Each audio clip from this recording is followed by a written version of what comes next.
రెండేళ్ల కూటమి పాలనలో మహిళలపై దాడులు, లైంగిక వేధింపులు విచ్చలవిడిగా పెరిగిపోతున్నాయని పల్నాడు జిల్లా మాచర్లలో తాజాగా ప్రభుత్వ ఉద్యోగిని ఇంటిపై దాడి చేసి మరి అఘాయిత్యానికి పాల్పడమే ఎందుకు నిదర్శనమని మాజీ మంత్రి విడుదల రజని ఆగ్రహం వ్యక్తం చేశారు. రాష్ట్ర వ్యాప్తంగా మహిళలపై దాడులు పెరిగిపోతున్నా పోలీసులు రెడ్ బుక్ రాజ్యాంగం అమల్లో బిజీగా ఉన్నారని విడుదల రజని ఆక్షేపించారు. గతంలో జగన్మోహన్ రెడ్డి హయాంలో ఏపీ పోలీసులు దేశంలోనే నెంబర్ 1గా ఉండేవారని, కానీ కూటమి పాలనలో 36వ స్థానానికి దిగజారన్నారు. ఇప్పటికన్నా కూటమి ప్రభుత్వం కళ్లు తెరిచి మహిళల రక్షణకు కఠిన చర్యలు తీసుకోవాలని విడుదల రజని డిమాండ్ చేశారు.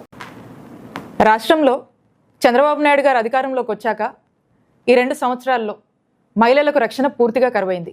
రాష్ట్రంలో లా అండ్ ఆర్డరే లేదు. చంద్రబాబు నాయుడు గారు అధికారంలోకి వచ్చాక మహిళల విషయంలో ఏం జరిగిందని కనుక మనం ఒకసారి చూస్తే రాష్ట్ర వ్యాప్తంగా కూడా మహిళలకు సంబంధించి మహిళల మీద దాడులు పెరిగాయి, మహిళల హత్యలు పెరిగాయి, మహిళల మీద అఘాయిత్యాలు పెరిగాయి. ఇవన్నీ తట్టుకోలేక మహిళల యొక్క ఆత్మహత్యలు పెరిగాయి. మహిళల విషయంలో చంద్రబాబు నాయుడు గారి ప్రభుత్వం అధికారంలోకి వచ్చాక ఇది వారు సాధించినటువంటి ఘనత. ఇవి ఎంతలా అంటే ఈరోజు చూస్తూ ఉన్నాము, అందరూ కూడా మీడియాలో చూస్తుంటారు.